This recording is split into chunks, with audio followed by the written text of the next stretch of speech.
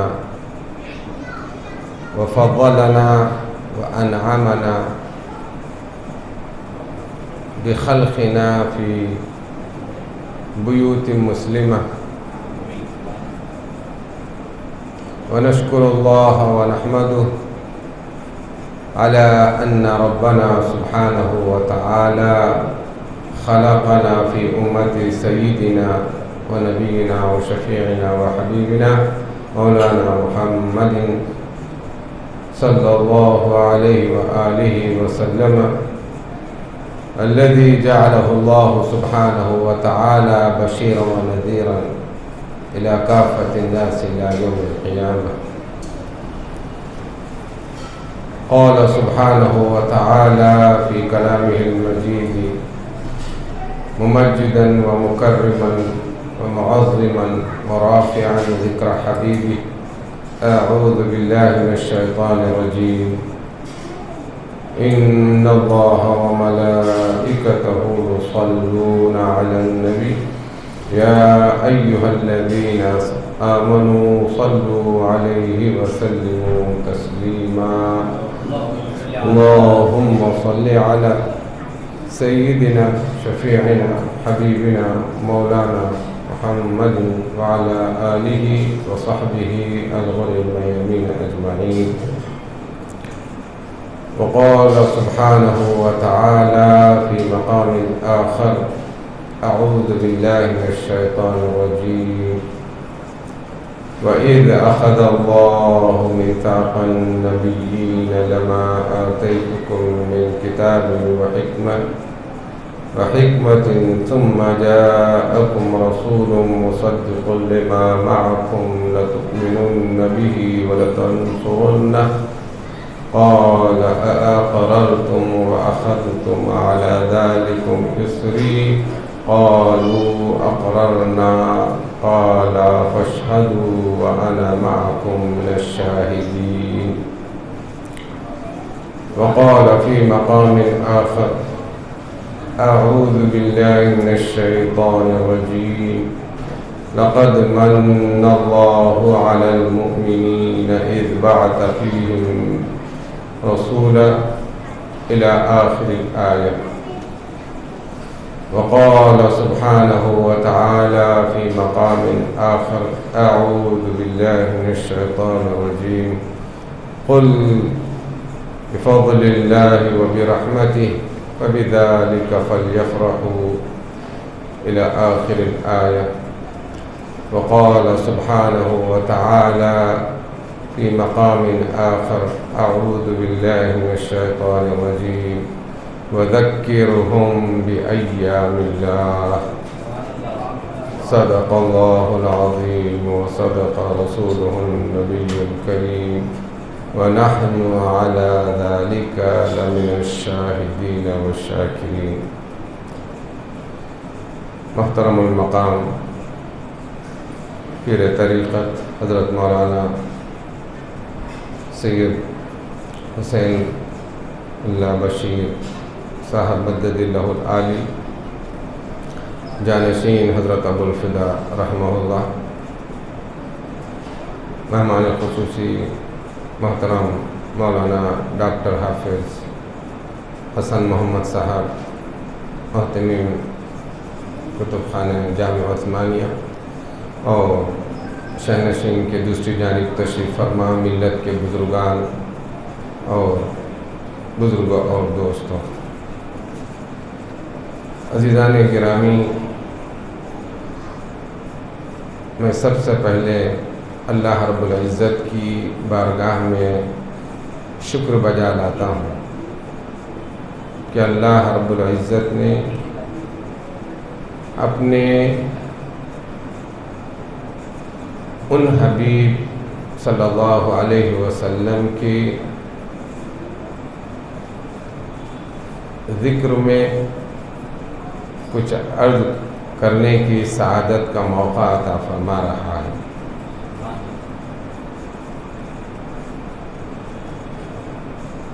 میں آپ کو چند چیدہ باتیں عرض کروں گا جس سے میرے نوجوانوں کو اور کل کے ذمہ داروں کو یہ محسوس ہو جائے اور یہ احساس اچھی طرح ہو جائے کہ ہمارا شہر حیدرآباد دکن کیا ہے۔ مجھے یاد پڑ رہا ہے، میں شاید اس سے قبل بھی یہاں یہ بات عرض کیا ہوں، ہماری جو بزرگ خواتین جن کو ہم نانی دادی کہا کرتے تھے، آج کے نوجوان اور حیدرآبادیت تو اب ختم ہوتے جا رہی ہے، اب حیدرآباد تو حیدرآبادیوں کا بھی نہیں رہا، لیکن یہ اس وجہ سے کہہ رہا ہوں، کوئی اسلام تو پہلے اس بات کی علاقہ واریت کی اس کی اجازت نہیں دیتا، لیکن حیدرآباد اور حیدرآبادیوں کا اپنا ایک خاص مزاج ہے۔ ممکن ہو ہم لوگ بھی اپنے یادداشتوں سے یہ بات نکال دی ہے، یا اب ہمارے یادداشت میں بھی محفوظ ہے یا نہیں معلوم نہیں، کہ ہماری بزرگ خواتین اپنے نونہالوں میں، اپنے بچوں میں آقا حضور سیدنا محمد صلی اللہ علیہ وسلم اور اہل بیت اطہار رضوان اللہ علیہم اجمعین کی محبت ان کے دل و دماغ میں بچپن سے ہی جاگزیں کرنے کے لیے یہ کہا کرتی کہ حیدرآباد بی بی فاطمہ کے جہیز میں گیا۔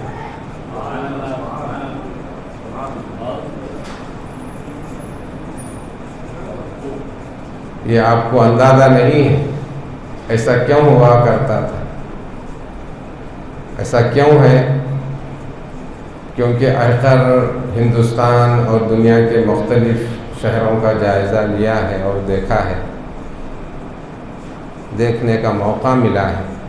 ابھی 2 روز قبل کیرلا شہر میں تھا، جہاں پر الحمدللہ وہاں بھی مسجدوں کو اور راستوں کو بہت ہی سجایا گیا تھا، لیکن اس تمام باتوں کے باوجود ہمارے شہر کی یہ خصوصیت رہی اور ہے، اور اللہ سے دعا ہے کہ اللہ تعالی ہم مسلمانوں کو، دکن کے مسلمانوں کو یہ توفیق عطا فرماتا رہے کہ جس طرح کے ہمارے بزرگ خواتین یہ کہا کرتی تھیں اور کہیں کہ شہر حیدرآباد بی بی فاطمہ رضی اللہ عنہا کے جہیز میں دیا گیا ہے، اس کا سلسلہ جاری و ساری رہے، اور ہمارے نونہالوں میں اہل بیت اطہار رضوان اللہ علیہم اجمعین کی محبت اور تعلق کا یہ سلسلہ جاری و ساری رہے۔ آج بھی اللہ کا فضل ہے کہ بزرگان دین، اولیاء کرام علیہم الرحمت و رضوان کے ساتھ جو عقیدت، جو محبت، جو وابستگی شہر حیدرآباد میں دیکھی جاتی ہے، آج ملک کے نہ کسی حصے میں دیکھی جاتی ہے، نہ دنیا کے کسی خطے میں نظر آتی ہے۔ میں آپ کو یہ سناؤں اور آپ کو حیرت ہوگی کہ میں جب ابھی 1-2 دن پہلے جو کیرلا کا سفر کیا، وہاں کنور سے تقریباً 2 گھنٹے کے فاصلے پر حضرت مالک ابن دینار رضی اللہ عنہ کی مزار شریف ہے۔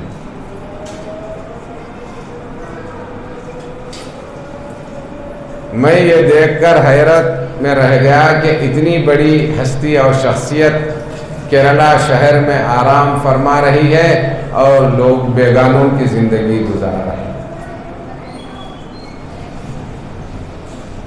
میں مزار شریف پر یہ کوئی نعوذ باللہ کوئی کسی انداز کی کیفیت بیان کرنے کے لیے نہیں کہہ رہا ہوں، بلکہ حیدرآبادیوں کی عقیدت اور احترام کو محسوس کروانے کے لیے کہہ رہا ہوں، اور اسی عقیدت اور احترام کا نتیجہ ہے میرے نوجوانوں، سن لیجئے کہ آج اگر حیدرآباد خوشحال ہے اور دنیا اس کی طرف نگاہ لگا کر ٹکٹکی باندھ کر دیکھ رہی ہے، اور ہندوستان کے سارے مسلمان حیدرآبادیوں کی طرف نظر لگا کر دیکھتے ہیں، تو اس کی وجہ یہ ہے کہ یہاں پر بزرگان دین جو آرام فرما رہے ہیں، ان کا سایہ حیدرآبادیوں اور حیدرآبادیوں کے ماننے والوں اور حیدرآبادیوں کی شخصیتوں پر مسلسل جاری و ساری۔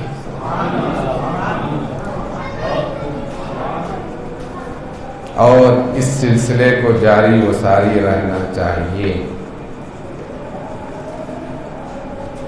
ان بزرگوں کی عقیدت کے نتیجے میں ہی ہم سرخرو ہوئے ہیں اور ہو رہے ہیں۔ انشاءاللہ اگر ہمارا تعلق اسی انداز میں رہے گا تو ضرور بضرور سرخروئی ہمارے قدم چومتے رہے گی، اور ہم دنیا کو آگے بڑھاتے رہیں گے، اور دنیا آپ کے سامنے سرنگوں ہوتی رہے گی۔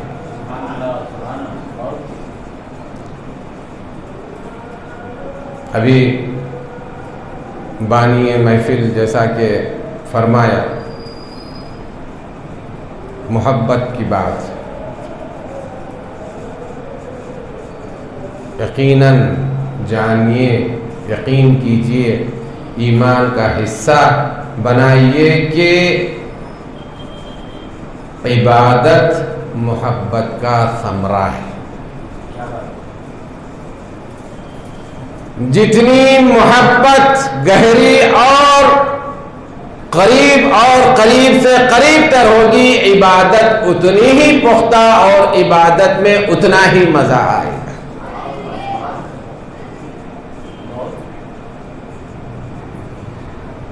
محبت کے بغیر عبادت میں نہ وہ لطف رہے گا، نہ وہ چاشنی رہے گی، نہ وہ قربت حاصل ہوگی، جو قربت عبادت میں محبت کے بعد پیدا ہوگی۔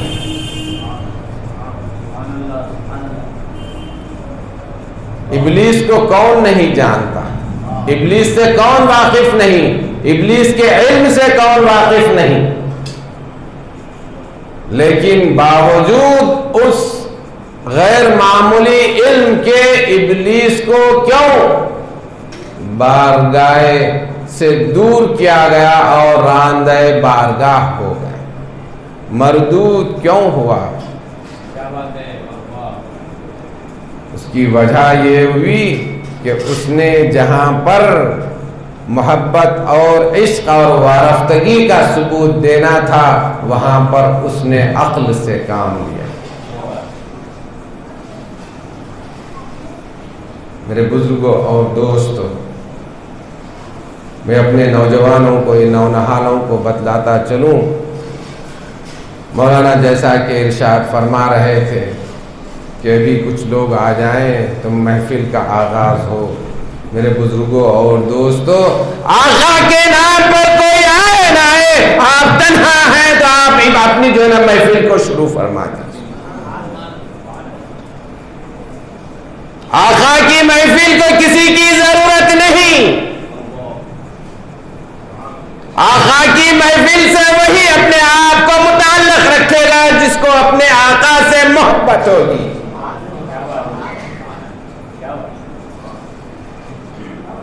آپ یہ نہ سمجھیے مولانا حسین صاحب محفل منعقد کر رہے ہیں، یہ تو کرتے ہی رہتے ہیں۔ ارے نہیں، دیکھو کہ کون نہیں کہ کون کر رہا ہے، نہیں بلکہ کس کی محفل منعقد کی جا رہی ہے اس پر نظر رکھیے۔ آپ جانتے ہیں حدیث شریف میں ہے ذکر الانبیاء عبادت و ذکر الاولیاء کفارۃ للذنوب۔ کیا چاہیے آپ کو اور مجھ کو؟ اللہ کے گھر میں تشریف فرما ہے آپ حضرات، اللہ کے گھر میں بیٹھے ہوئے، اور ذکر کس کا ہو رہا ہے؟ حبیب سیدنا محمد صلی اللہ علیہ وسلم۔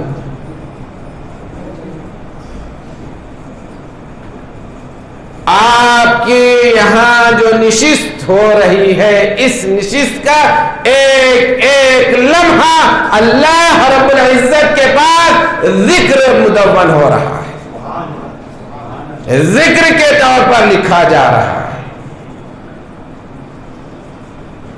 حدیث شریف میں آیا ہے اذا اردت ان تعرف مقامك عند اللہ فانظر فيما اقامك۔ میں سمجھتا ہوں کہ ہر آقا ارشاد فرما رہے ہیں، دراصل ہم جو نام کے مسلمان ہو چلے ہیں، یاد رکھیے اگر آج بھی اگر ہم آقا کے ادنا سا غلام کا بھی رویہ اور مزاج بنا لے تو یہ دنیا آپ کے قدموں میں موجود ہے۔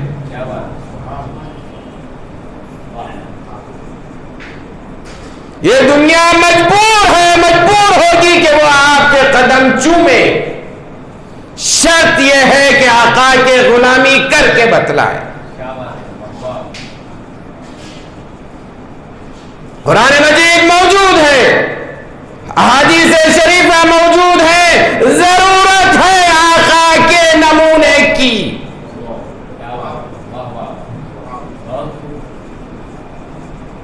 جن بزرگوں کا آپ نے ابھی ذکر فرمایا، میرے بزرگ ترین ہستیاں جن کے قدموں میں آخر نے اپنے آپ کو رکھا، حضرت العلامہ امام مولانا ابو الوفا افغانی رحمہ اللہ، حضرت ابو زید علیہ الرحمہ جو حضرت کے معاصرین میں رہے، اس طرح سے بزرگان دین حیدرآباد میں قیام فرمائے، ان کے دیکھنے والے آپ کے درمیان موجود ہیں۔ یہ تمام اس علاقے کی سعادت مندی ہے، یہ سمجھ جائیے کروڑوں کی تعداد میں قرآن مجید کے نسخے موجود ہیں، ضرورت ہے قرآن مجید کو عملی طور پر چلتا پھرتا بتا کر بنا کر بتایا جائے، اور ایسے شخصیتیں الحمدللہ شکر مانیہ اللہ کا موجود ہیں جنہوں نے بزرگوں سے دین سیکھا، بزرگوں کے سامنے ذان و ادب طے فرمایا، کوشش کر رہے ہیں کہ نہ صرف شریعت کے ساتھ ساتھ روحانیت کو عام کیا جائے۔ آج ملت کو یہ احقر کا انتہائی گہرا اور غیر معمولی تجربہ آپ کے سامنے عرض کر رہا ہوں۔ ہم نے بھی عرصے دراز تک مادر علمی جامعہ نظامیہ میں شریعت کی تعلیم حاصل کی، لیکن آج ملت کو قرآن مجید اور آقا سے جوڑنے کے لیے جس بات کی ضرورت ہے وہ روحانیت اور دل کی پاکیزگی کی ضرورت ہے۔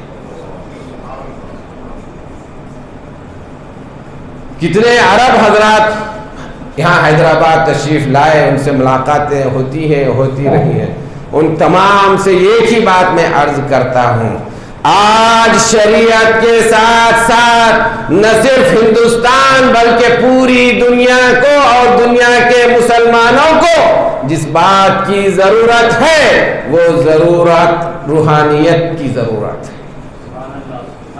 بلکہ ابھی چند روز قبل عراق سے ایک بزرگ تشریف لائے تھے. میں نے ان سے واضح طور پر عرض کیا کہ اگر آج ہندوستان اور دنیا میں صاحب تصرف، صاحب کرامات بزرگ تشریف لانے اور ظاہر ہو جائیں تو یہ ہندوستان جس کے تمام مسلمان اس وقت شاکی نظر آ رہے ہیں، سب کے سب مسلمان ہونے پر مجبور ہو جائیں گے. عرض کیا ہوں، میں اپنے جمعہ کی گفتگو میں یہ عرض کرتا ہوں کہ حضرت خواجہ معین الدین چشتی رحمہ اللہ جیسی اگر آج ہندوستان کو ہستی مل جائے تو میرے بھائیوں، بزرگوں اور دوستوں، یہ آج وقت کی عین ضرورت ہے. آج وقت کی عین ضرورت ہے. میں ہر بزرگ سے، ہر عالم دین سے یہ گزارش کروں گا کہ وہ اپنے آپ کو جیسے ہی ان کا شریعت کا علم مکمل ہو جائے وہ روحانیت کی طرف اور اپنے دل کی صفائی اور طریقت یا جو بھی آپ کہیں اس کی طرف آپ متوجہ ہو جائیں. آپ کے کروڑ پتی، ارب پتی، محلوں کے مالک ہونے کی آج ضرورت نہیں ہے ہندوستان. آج اس بوریا نشین کی ضرورت ہے، آج اس حسیر نشین کی ضرورت ہے جو اپنا دل پاک صاف رکھ کر جس کا رابطہ اللہ رب العزت کے ساتھ مسلسل تعلق بنا ہوا ہے.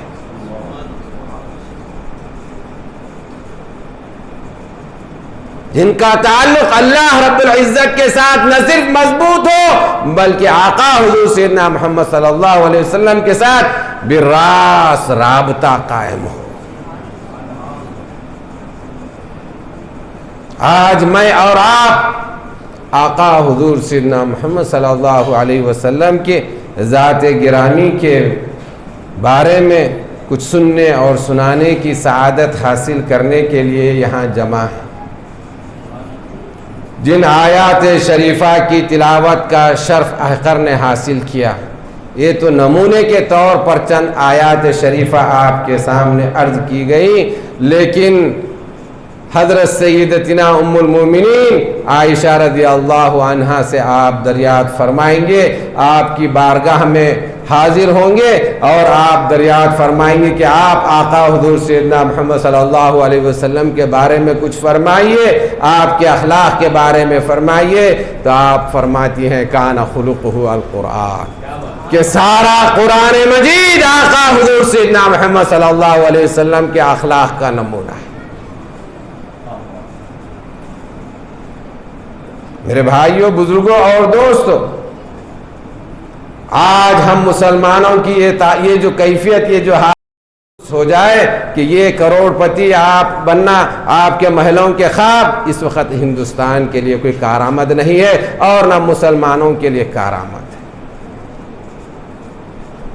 اگر دنیا آپ کو آنی ہے، ملنی ہے، آپ کے قدموں میں آ کر گرے گی، اور اگر آپ نہ بھی چاہیں گے تو وہ آپ کے قدموں پر آ کر رہے گی. شرط ہے آقا کے نمونے کو اپنے زندگی میں لانے کی.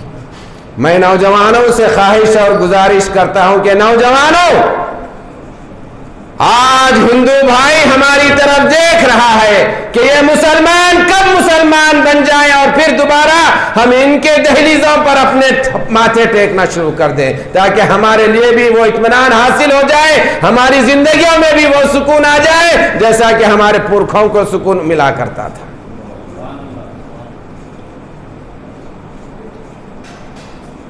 کیا سمجھ رکھا ہے ہم نے اس اسلام کو؟ کبھی آقا کو سمجھنے کی کوشش کی ہے؟ ویسے تو آقا کو نہ آج تک کوئی سمجھ سکا ہے، نہ قیامت تک کوئی سمجھ سکے گا. صرف رب ذات ذوالجلال آقا کو جانتی ہے، اور ان کے علاوہ کسی میں یہ صلاحیت اور یہ وسعت، یہ کیفیت، یہ گنجائش نہیں ہے کہ وہ آقا کے مقام و مرتبے کا اندازہ کر سکے. اور مختصر انداز میں آپ سے عرض کروں، اللہ رب العزت نے اپنی قدرت کے اظہار کا ذریعہ زمینوں میں آقا بنام محمد صلی اللہ علیہ وسلم جاری فرمایا، اور آسمانوں میں آپ کے روحانیت اور آپ کے مقامات و مرتبے اور آخرت کی دنیا کو آپ کے ذات گرامی، نام گرامی، اسم گرامی احمد کے ذریعے سے وہاں جاری و ساری فرمائے۔ اسی وجہ سے فرمایا گیا کہ آقا حضور صلی اللہ علیہ وسلم کا اسم گرامی زمینوں میں محمد صلی اللہ علیہ وسلم اور آسمانوں میں احمد صلی اللہ علیہ وسلم۔ جب بھی ذات گرامی کا اسم گرامی سامنے آ جائے، یہ اپنے زندگی کا مقصد بنا لیجئے، کم سے کم درود شریف فوراً پڑھ دیں صلی اللہ علیہ وآلہ وسلم۔ آپ یوں نہ سمجھیے نعوذ باللہ کہ یہ درود شریف یہ عبادت ہے، ضرور ہے، لیکن ایک بات میں آپ کو گہرائی کے ساتھ سمجھانا چاہتا ہوں، میرے نوجوانوں کے دل و دماغ میں یہ بٹھانا چاہتا ہوں کہ درود شریف ہے کیا چیز۔ میں آپ سے یہ عرض کرنا چاہتا ہوں اور یہ محسوس کروانا چاہتا ہوں، ساری دنیا کی دولت سے، دولت کو آپ راہ للہ میں خرچ کر آقا کی بارگاہ میں نہیں پہنچ سکتے۔ آپ اگر آقا کی بارگاہ میں بنفس نفیس پہنچ سکتے ہیں تو وہ صرف اور صرف درود شریف کا نذرانہ ہے۔ ہمیشہ یہ ورد بنا رکھیے، اگر زندگی میں دینی دنیاوی ہر قسم کی زندگی میں کامیاب اور کامران ہونا چاہتے ہیں تو درود شریف کے ورد کو اپنا حرز جان بنا کر رکھیے۔ یاد آئی آپ کے سامنے حضرت سیدنا ابی بن کعب رضی اللہ عنہ کی حدیث شریف عرض کروں، معلوم ہو جائے کہ یہ درود شریف ہے کیا چیز اور درود شریف کو کیا درجہ اللہ رب العزت نے عطا فرمایا ہے۔ کیونکہ ایک چیز مجھ کو اور آپ کو محسوس ہو جانا چاہیے کہ آقا حضور سیدنا محمد صلی اللہ علیہ وسلم کی جانب سے ارشاد فرمایا ہوا ایک ایک حرف، ایک ایک لفظ نہیں کر رہا ہوں، ایک ایک ورڈ نہیں، ایک ایک حرف جو آپ فرمایا اور فرماتے رہے وہ مکمل طور پر وحی من اللہ رہا۔ کیونکہ قرآن مجید نے ارشاد فرمایا وما ينطق عن الهوى، کیونکہ آپ کی ذات گرامی یہ درجے پر فائز ہے کہ آپ کی گفتگو اللہ رب العزت کے اشارے کے بغیر نہیں ہوتی۔ جب بھی آپ فرماتے ہیں وہ صرف اور صرف اللہ رب العزت کے مرضی اور آپ کے اللہ رب العزت کے عنایت کے نتیجے میں ہی آپ ارشاد فرماتے ہیں۔ کیا فرمایا جانتے ہیں آپ آقا؟ حضرت سیدنا ابی بن کعب رضی اللہ عنہ، پہلے سمجھ لیجئے کہ حضرت سیدنا ابی بن کعب رضی اللہ عنہ کی ہستی کون ہے؟ حضرت سیدنا ابی بن کعب رضی اللہ عنہ کی ہستی یہ ہے کہ اللہ رب العزت نے اور آسمان والوں نے آپ کا قرآن مجید کی تلاوت سماعت فرمائی۔ اللہ رب العزت نے آقا حضور صلی اللہ علیہ وسلم کی بارگاہ میں بارگاہ کے ذریعے سے انہیں سلام بھجوایا۔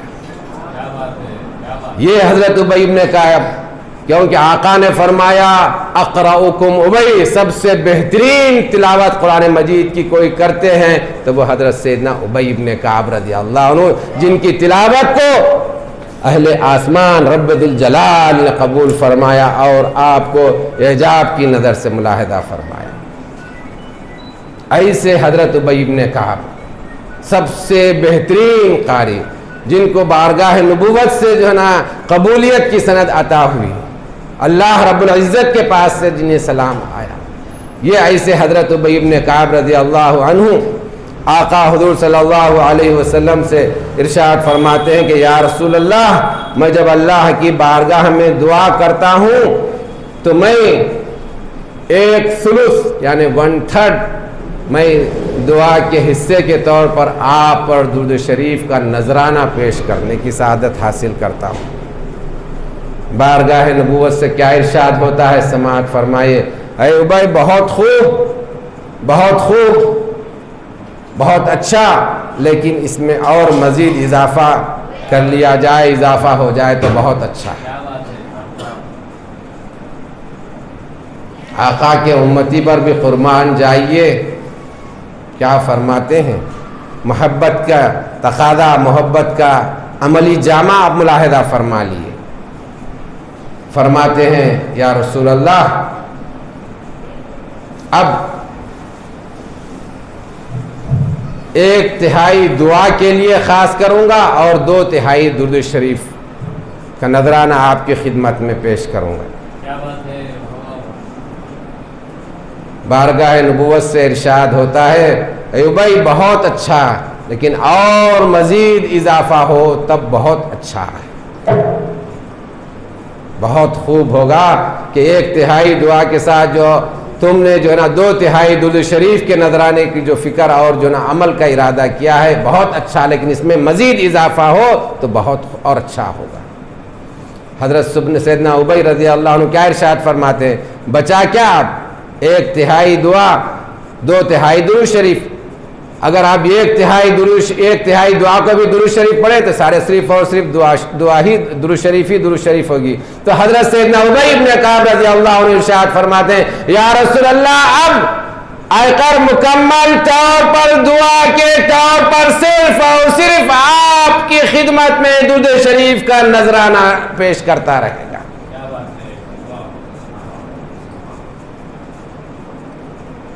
کاشان نبوت سے کیا ارشاد ہوتا ہے آپ جانتے ہیں. فرما کہ اے ابی ایسا اگر تم کرنے لگو گے اور کرو گے تو تمہارے سارے ہموم اور غموم سب ختم ہو جائیں گے. سارے تفکرات، سارے پریشانیاں، جو کچھ آپ کی بے چینی ہے، جس کے آپ دل و دماغ سے آپ پر جو مسلط ہے وہ سب کے سب ختم ہو جائے گی. مزید برآں اس کے علاوہ جو کچھ تم چاہو گے اس سے زیادہ تم کو عطا ہو جائے گا.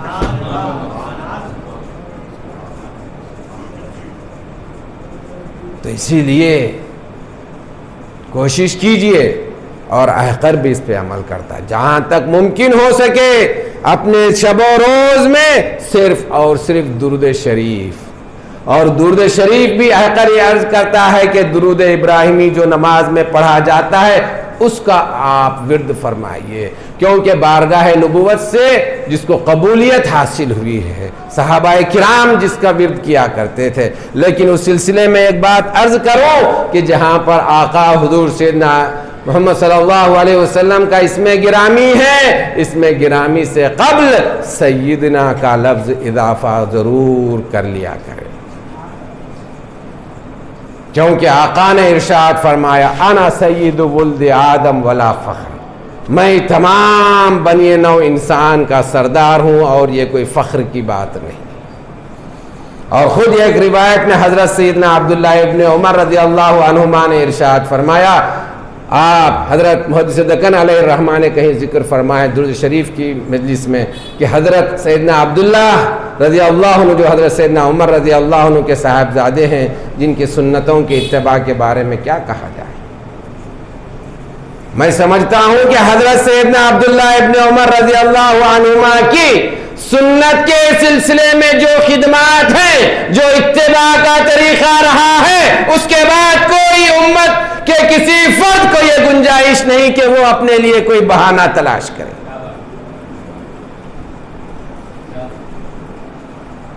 آپ نے آقا کی اتباع، آقا کے نمونے کی اقتداء کا ایسا نمونہ ہم امت کے سامنے، امت کے افراد کے سامنے، قیامت تک آنے والی امت ان کے سامنے ایسا نمونہ مقرر فرما دیا جس کی کوئی نظیر نہیں مل سکتی. اور آقا کی بارگاہ میں، آقا کی موجودگی میں آپ نے یہ کر دکھایا. اس کا مطلب یہ ہوگا کہ اس طریقہ کار کو بھی مقبولیت اور قبولیت کا درجہ عطا ہو گیا.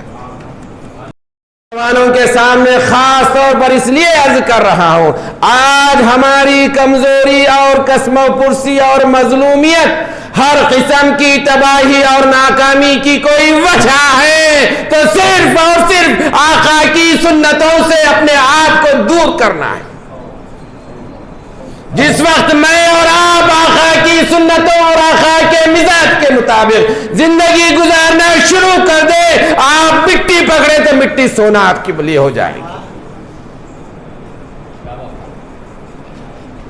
آپ کوشش کر رہے ہیں کہ مٹی سے اپنی روزی نکالیں. میں عرض کر رہا ہوں کہ آپ آقا کے قدم بقدم ہو جائیے، آقا کے حقیقی غلام بننے کی کوشش کر لیجئے. میں عرض کرتا ہوں کہ دنیا آپ کے غلام بننے پہ مجبور ہو جائے گی. آج جلسوں کی ضرورت ہے، لیکن جلسوں سے کہیں گنا کہیں زیادہ آج آقا کے ایک ایک سنت کو اپنانے کی ضرورت ہے. اگر کوئی ہستی آقا کی، میں چھوٹی بڑی سنت نہیں کہوں گا، جو سنت کو ذکر بھی نہیں کیا جاتا، اگر اس سنت پر وہ عمل کرنے لگ جائے تو ان کی جوتیاں میرے سر پر زیادہ عزیز ترین ہوگی. آج اگر ہندو بھائی مسلمانوں کا دشمن ہے، اس کی واحد وجہ یہ ہے کہ ہم نے آقا کی غلامی کا طوق ہم اپنے سروں سے نکال رکھا ہے. آپ کو کسی لیڈری یا کسی آپ کو سرپرستی کی ضرورت نہیں ہے، ضرورت ہے ایک سرکار کی غلامی کی.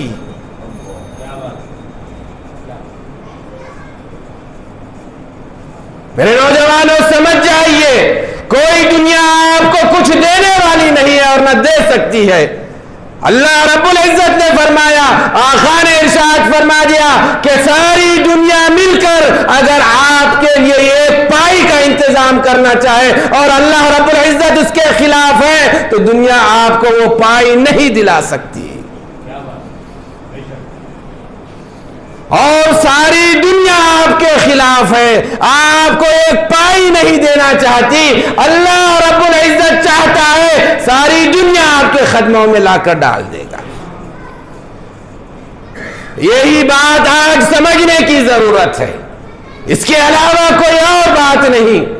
آج 50 سال پہلے تک ہمارے بزرگان دین اولیاء کرام اس ہندوستان پر حکومت کی تو یہ بوریے پر بیٹھ کر انہوں نے لوگوں کے دلوں پر حکومتیں کی. آج سمجھ رہے ہیں ہم اور آپ سمجھتے ہیں کہ اگر عالیشان گاڑیاں اور عالیشان محل ہو جائے تو ہماری بھی عزت ہوگی. نہیں نہیں، بلکہ عزت ہوگی تو اس مسلح اور اس بوریے پر بیٹھ کر اللہ کی بارگاہ میں آقا کے مطابق اپنے زندگی کو بنانے سے آپ کی عزت بنے گی، میری عزت ہوگی. حضرت شاہ راجو نے اپنے لیے گنبد نہیں تعمیر کروایا تھا، حضرت مہدی سے دکن نے اپنے لیے گنبد کی خواہش نہیں کی تھی، اپنے لیے چمن کی خواہش نہیں فرمائی تھی. کس نے کیا؟ آپ کے غلاموں نے آپ کے لیے انتظام کیا. آج میں اور آپ چاہتے ہیں کہ میرے بچوں کی کامیابی ڈاکٹری اور انجینئرنگ میں ہے، ضرور کیجئے، کروائیے، اسلام منع نہیں کرتا. لیکن یہ جو دل و دماغ میرا اور آپ کا ہو چلا ہے کہ میری روٹی اور روزی یہی ڈاکٹری اور یہی انجینئرنگ سے بندھی ہوئی ہے، اس کی وجہ سے آج ہماری مفلوق الحالی عالیشان مکانات کے رکھنے کے باوجود آج ہمارے دل ویران نظر آتے ہیں. ہے کیا نہیں ہے؟ بتلائیے. کل ہم پرانی سائیکل پر سوار ہو کر بہت خوش نصیب اور انتہائی سعادت مند اور خوشحال رہا کرتے تھے. آج گھر میں ایک نہیں کئی گاڑیاں کھڑی ہیں لیکن دل کو کسی کروٹ سکون حاصل نہیں ہے. ہے کیا نہیں ہے؟ بتلائیے.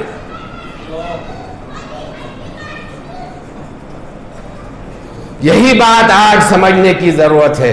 آپ کو ایک اور مزاج دیتا ہوں اور محسوس کروانا چاہتا ہوں. میں اپنے نوجوانوں سے گزارش کرتا ہوں آپ ضرور پڑھیے، بلکہ اسلام اور قرآن مجید اس بات کا متقاضی ہے کہ آپ جب بھی کوئی کام کریں اس میں مہارت حاصل کریں. قرآن مجید ارشاد فرماتا ہے، سنا اللہ الذی اتقن کل شیء، اللہ رب العزت کی کاریگری ہے جو ہر چیز کو پرفیکٹ کے ساتھ، پرفیکشن کے ساتھ، پرفیکٹ انداز میں ترتیب دیا.